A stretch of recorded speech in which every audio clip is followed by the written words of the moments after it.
सभी लोगों को नमस्ते। कैसे हैं? उम्मीद करते बहुत अच्छे होंगे। जैसा आपको पता है, लगातार सभी विधानसभाओं का भ्रमण कर रहे हैं। अभी हम जनपद कन्नौज की तिरवा विधानसभा में मौजूद हैं और बात करी जाए तो यहाँ से समाजवादी पार्टी के पूर्व प्रत्याशी अनिल पाल जी मौजूद हैं और आज चर्चा करेंगे कि 2027 के बारे में और जो 2022 में परिस्थितियाँ बनी थी वो सभी चीज़ों के बारे में चर्चा करेंगे, क्योंकि कन्नौज की सभी सीटों पर भारतीय जनता पार्टी के विधायक हैं और कहीं ना कहीं कन्नौज इत्र की नगरी भी कहा जाता है। यहाँ पे जो व्यापार है, कहीं ना कहीं सेंट का व्यापार ज़्यादा होता है। बहुत बहुत स्वागत है सर आपका। जी बहुत धन्यवाद अंशु जी। पहले तो आपको बहुत बधाई। व्यक्तिगत रूप से मैं आपका और आपके समर्थकों का और आपकी कार्यशैली का बहुत मुरीद हूँ। आप ज़मीन से जुड़े व्यक्ति हैं और अब तो आपने चैनल का नाम भी मिट्टी न्यूज़ रख लिया, तो मैं आपको सादर प्रणाम करता हूं और स्वागत करता हूं अपने। जी, इत्र की नगरी कन्नौज में आया हूं। राजनीति की चर्चा करी जाए तो हर जगह राजनीति होती है।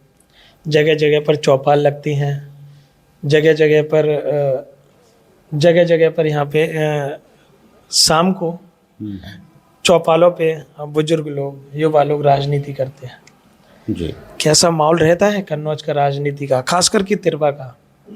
देखिए, तिरवा हो, गांव हो, देश हो, जिला हो, सही बात ये है कि राजनीति की शुचिता ही खतरे में है और राजनीति करने वाले लोग ही जब जनता को गुमराह करते हैं।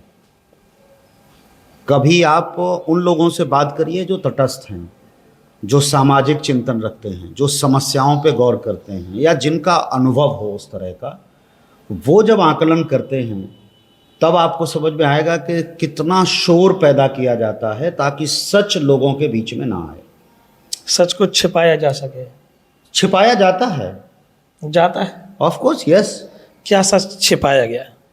अभी एक हाल का आप एग्जांपल लीजिए। देश की संसद में ने 2023 में जो महिला विधेयक ऑलरेडी कानून बना चुका है, पारित हुआ, दोनों सदनों से हुआ, सर्वसम्मति से हुआ। खिलाफ में सिर्फ 2 वोट थे, राज्यसभा और लोकसभा में। जो मई 2023 में कानून बना, जिस कानून को मोदी सरकार ने 16 अप्रैल 2026 को विधि मंत्रालय ने नोटिफाई कर दिया। इसका मतलब अब ये कानून है कि महिला आरक्षण संसद में और विधानसभाओं में लागू है। फिर पूरे देश में चौराहों पर महिला पुरुष लोगों को गुमराह करके, आप बताइए, अभी हाल फिलहाल का मसला है, क्यों झूठ बोला जा रहा है देश से? लोगों से झूठ क्यों बोला जा रहा है? ये गुमराहियत नहीं है तो क्या है? अच्छा, ये शोर नहीं है तो क्या है भाई? शोर में सच को दबाने की तो बात है। चौराहे पे क्यों आ रहे हो? बात जब संसद में हो चुकी है, संसद में वो बिल गिर चुका है, तो वो बिल को महिला विधेयक बताना मीडिया के लोग बता रहे हैं। 90% मीडिया के लोगों ने हेडलाइंस में ये चलाया कि महिला विधेयक गिरा। कहां गिरा भाई? 16 अप्रैल को वो कानून बन चुका है असली। तो अब बताइए, ये शोर हुआ और शोर पैदा करके आम आदमी को गुमराही तो किया जा रहा है, देश की महिलाओं को झूठ बोला जा रहा है। इसलिए मैंने ये कहा, कोई आपके अनुसार सुनिए, महापुरुषों की कोई भी जयंती हो, आप कभी भी देख लीजिए, उसके विचारों पर चलने के लिए शांति की जरूरत है, शांति से बैठने की जरूरत है। और हो क्या रहा है? डीजे बज रहा है, शोर मचाया जा रहा है, सड़कों पर लोग निकल रहे हैं। तो उसका विचार कहाँ है? किसी भी महापुरुष के विचार को अंगीकृत करने के लिए शांति से बैठने की और नई पीढ़ी को बताने की जरूरत है। सवाल फिर वही है, बताता कौन है? तो सब राजनीति तो कर रहे हैं। आजकल तो उपद्रव काट रहे हैं, ऐसा कहना है। मैं वही कह रहा हूं, मैं उपद्रव शब्द नहीं उपयोग कर रहा हूं, मैं कह रहा हूं शोर पैदा किया जा रहा है। शोर हर जगह शोर है, संसद में शोर है, सड़क पे शोर है, बेवकूफ़ बनाने का चल रहा है पूरा का पूरा। अगर आपको ऐसा लगता नहीं है तो फिर मैं कुछ नहीं कहूँगा। मतलब ऐसा कहने का मतलब आपका ये है कि ये शोर मचा रहे हैं? मेरा कहना है। ये अब मेरी बात, पिछले 24 घंटे से आप देख लीजिए। हाँ, 48 घंटे से मछली अभियान चल रहा है। देश के प्रधानमंत्री से लेकर के हर कोई मछली पे चर्चा कर रहा है। अरे भाई, मछली का बेरोजगारी से क्या संबंध है? मछली का खाद बीज पानी से क्या संबंध है? मछली का देश के रुपए से क्या संबंध है? मछली का रोजगार से क्या संबंध है? मछली से जो देश की जो अर्थव्यवस्था है उसका क्या संबंध है?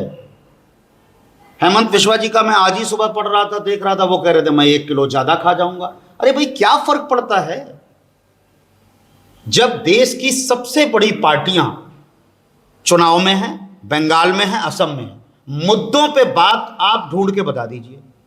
बताइए अगर किसी ने बंगाल के रोजगार की बात करी हो। रोजगार की नहीं करेंगे, रोहिंग्या करेंगे। अभी एसआईआर कर चुके हैं, तब इनका आयोग और गृह मंत्रालय नहीं ढूंढ पाया कि उसमें घुसपैठिए कौन है। और अभी आप देखना 5 मई के बाद सारे घुसपैठिए खत्म हो जाएंगे, अभी सब जिंदा है। अच्छा, एक चीज़ बताइए, आपने बंगाल की बात करी है, वहाँ पे योगी जी गए हैं, उनका बयान सुना होगा आपने? मैंने सुना, मैं आश्चर्यचकित हूँ। उस और बयान लोग के बारे जब में तक क्या कह सुनिए, रहे हैं? लोग जब तक भर्त्सना नहीं करेंगे, भाई आप बताओ, काबा से तुलना करने का क्या मतलब है? कोई हमारे बांके बिहारी के मंदिर को, कोई हमारे वैष्णो देवी के मंदिर को, कोई हमारे श्री राम के मंदिर को, कोई कृष्ण के मंदिर को, कोई शिवालय को इस तरह से अगर कंपेयर करे तो अच्छा है क्या? अरे जिसकी जहां श्रद्धा है, काबा कोई दुनिया में 10 है क्या? एक है जिसके प्रति कुछ लोगों की श्रद्धा है। एक ही शिवालय है, तथागत की वहां को मानने वाले लोगों के लिए जो नगरी लोग जाते हैं वहां पर। अब इसका मतलब ये तो नहीं कि आप उसकी तुलना करने लगे। किसी से किसी की तुलना नहीं करनी चाहिए।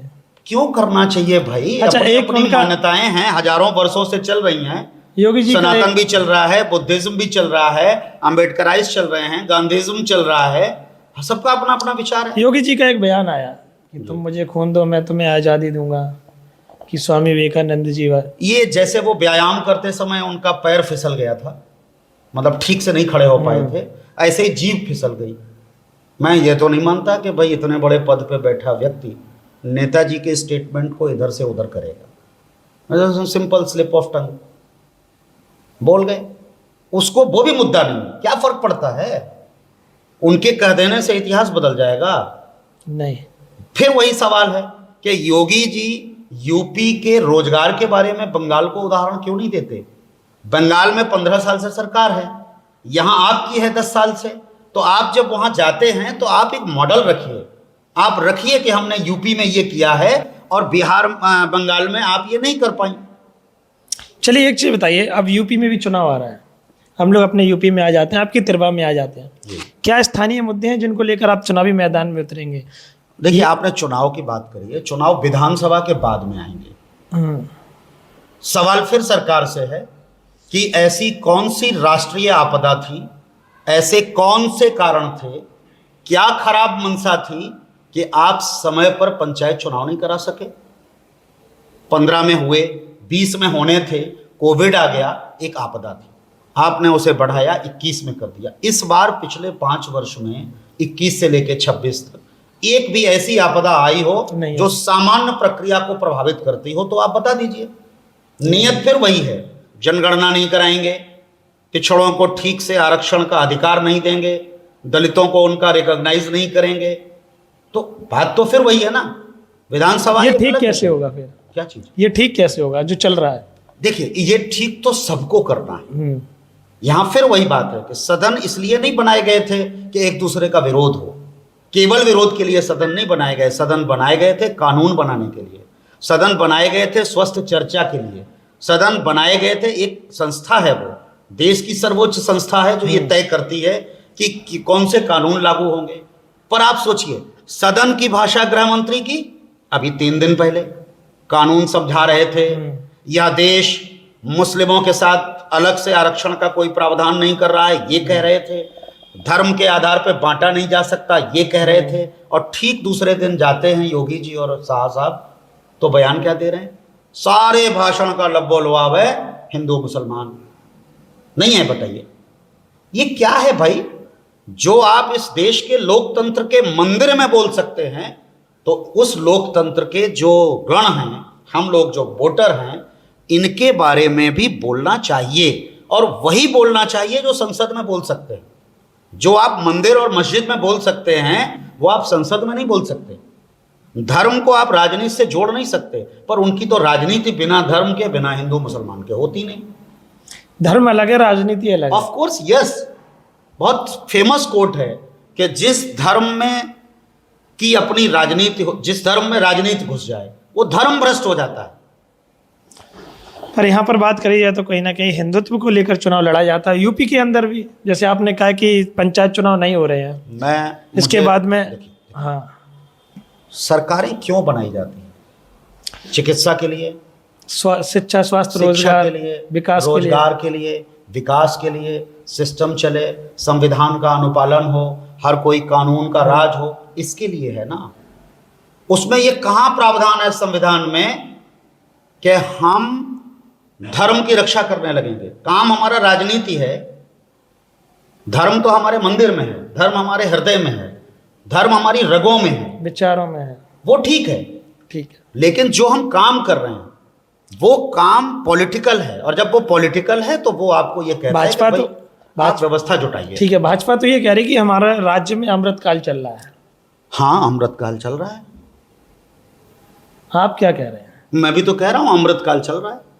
फिर उसी अमृतकाल में किसान मर रहे हैं, नौजवान परेशान है, उसी अमृतकाल में तुम्हारा रुपया मरा जा रहा है, दबा जा रहा है, उसी अमृतकाल में उद्योगपति हो रहे हैं, उसी अमृतकाल में मजदूरों को मजदूरी तक नहीं मिल रही है, उसी अमृतकाल में जो दवाइयाँ ठीक से मिलनी चाहिए वहाँ शराब भरपूर मिल रही है, उसी अमृतकाल में इस प्रदेश में तमाम विद्यालय बंद हो रहे हैं, उसी अमृतकाल में शिक्षा अपने लेवल से 10-10 गुनी महंगी चल रही है।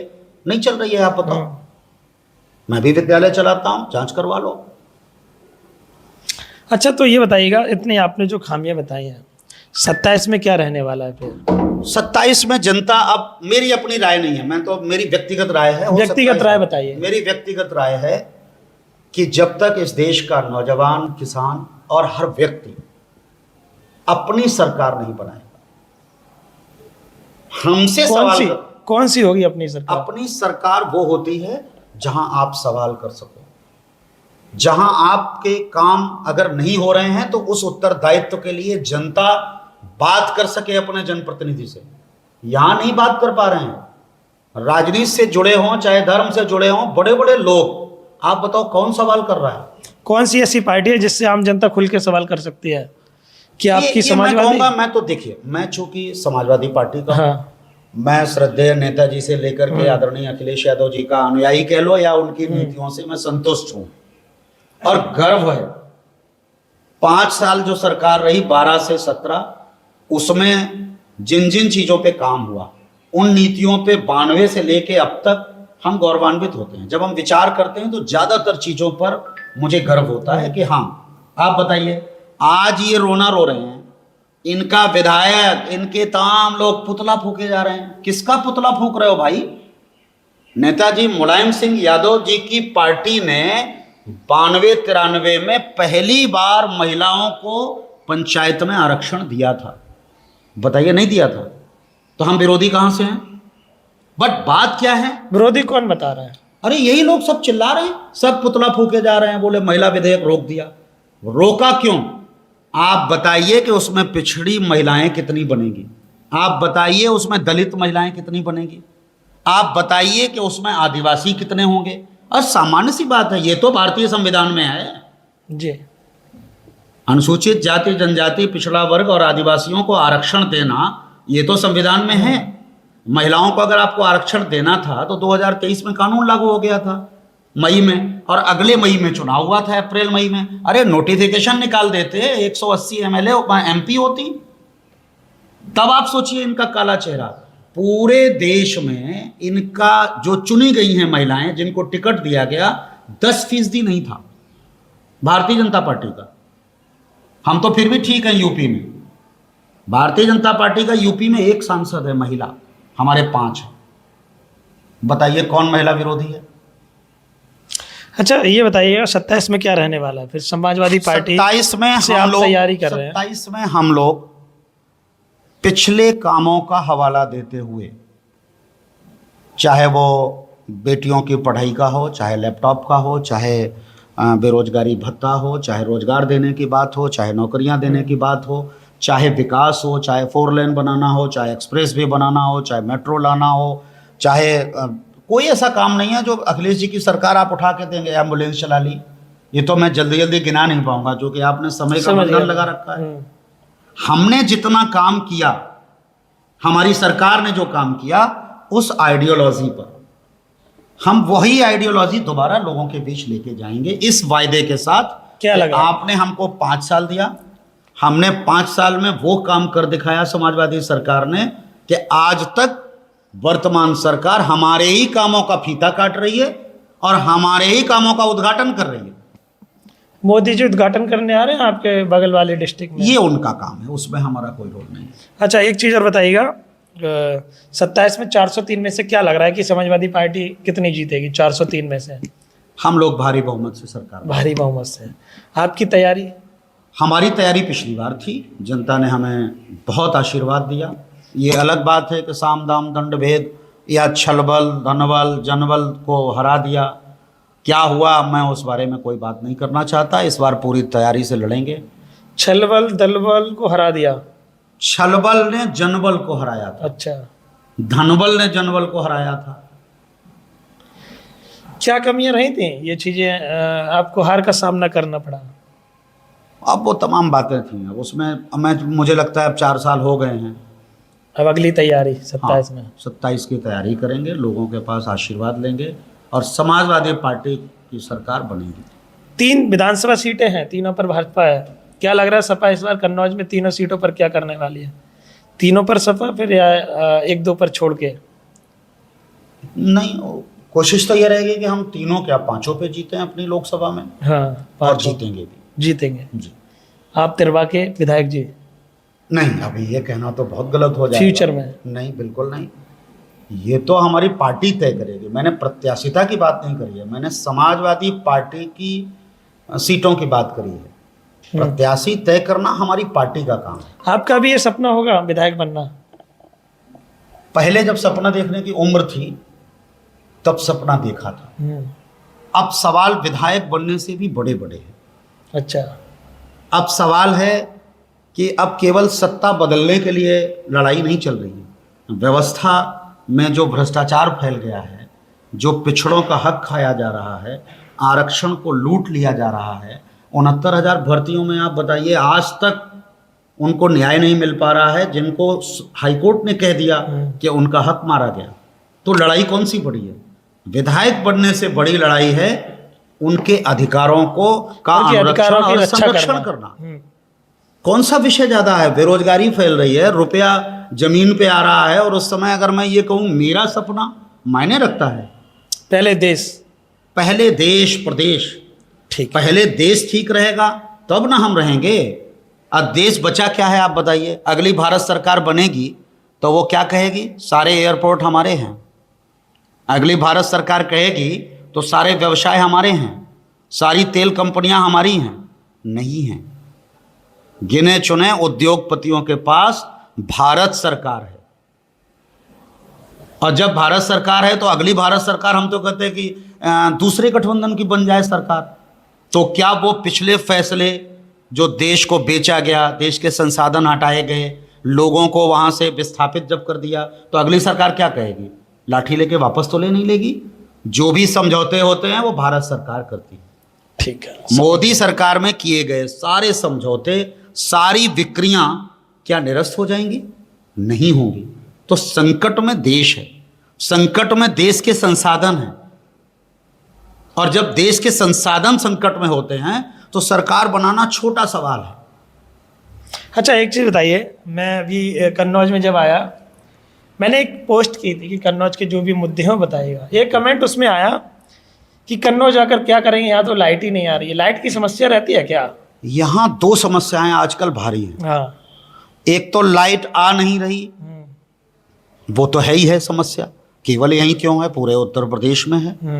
एक भी पावर हाउस तैयार हुआ हो तो बताइए। बिजली की पैदावार का कोई इंतजाम नहीं है। और दूसरा त्राहिमाम, आप अब तो आपने अच्छा वो किया, मैं तो सुबह से कई दिनों से परेशान हैं। लोग स्मार्ट मीटर को लेके परेशान हैं। हाँ, स्मार्ट मीटर का समस्या ज़्यादा चल रहा है। भयंकर समस्या है। भाई क्या मतलब है? पोस्टपेड वाला चलता रह रहा है। क्या दिक्कत है? पोस्टपेड में दिक्कत क्या थी? पहले आप निजीकरण को दे रहे हैं, फिर निजीकरण को आवारा बना रहे हैं। पहले आपने ऐसे ही मोबाइल और टेलीकम्युनिकेशन में किया था, कर लो दुनिया मुट्ठी में, फ्री में, डाटा फ्री। अब है पहले लोगों को लत लगाओ, फिर उनको उनका शोषण करो। बताइए, देश में कोई नहीं बता पा रहा, कोई टेलीकम्युनिकेशन पे अंकुश है? नहीं है। 4G 5G सब दे दिया गया दोस्त को दे दिया गया। चलिए, तो आपने देखा अनिल पाल जी ने जो जो बातें कही हैं, आपके अनुसार क्या क्या लग रहा है उत्तर प्रदेश की राजनीति में? कहीं ना कहीं शिक्षा व्यवस्था की बात करी जाए, रोजगार की बात करी जाए, किसानों की बात करी जाए, सभी मुद्दों को लेकर खुल के चर्चा की गई है।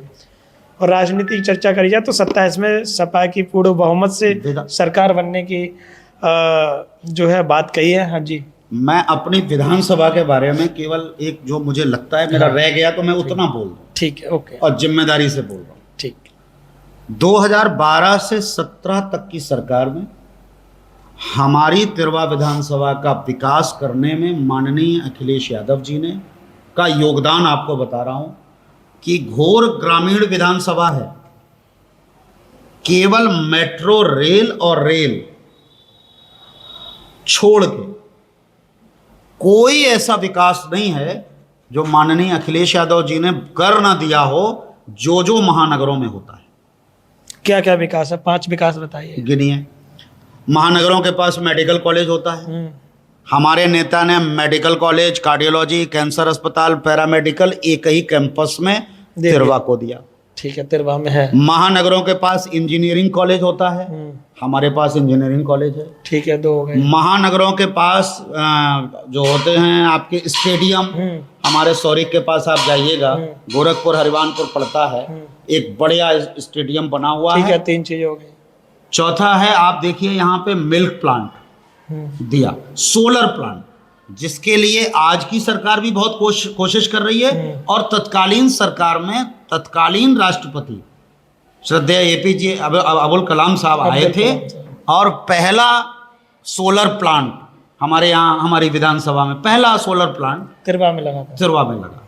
ठीक है, वेजिटेबल प्लांट लगा हुआ है। अच्छे एक्सप्रेसवे होते हैं, सड़कें होती हैं। आप देखिए आगरा एक्सप्रेसवे हमारे यहाँ से गया हुआ है। आपका कहने का मतलब ये है केवल रेल और मेट्रो छोड़ के नहीं था, रेल को छोड़ के, मेट्रो को छोड़ के जो महानगरों के पास होता है वो सब है, वो हमारे विधानसभा में करने का काम माननीय राष्ट्रीय अध्यक्ष जी ने किया। तत्कालीन मुख्यमंत्री थे, हम उनको और तत्कालीन सांसद हुआ करती थी आदरणीय डिम्पल यादव जी, इन दोनों के सहयोग से आप सोचिए कितना बड़ा करिश्मा है किसी विधानसभा के लिए। सही बात है। चलिए, तो आपने देखा अनिल पाल जी ने अपनी तिरवा विधानसभा के बारे में भी जो चीज़ें बताई हैं कि केवल और केवल रेल और मेट्रो छोड़ के यहाँ पे सभी विकास किए गए हैं, जो कि 12 से 17 वाली सरकार में। आपको क्या लग रहा है तिरवा के बारे में? क्योंकि तिरवा राजनीति के लिए कन्नौज के अंदर बहुत ज़्यादा सक्रिय रहती है और तिरवा में बहुत सारी राजनीतिक लड़ाई विचारधारा की चलती रहती है। आप लोग बताइएगा क्या लग रहा है आपको, कमेंट करके। सर बहुत बहुत धन्यवाद, कीमती समय दिया। नहीं, उससे ज़्यादा आपका धन्यवाद कि आप इतनी दूरी तय करके आए हैं और हमारे विद्यालय कैंपस में आए। मैं आपका व्यक्तिगत रूप से बहुत शुक्रिया अदा करता हूँ। Okay, thank you. खूब बढ़ें आप और खूब तरक्की करें। शुक्रिया।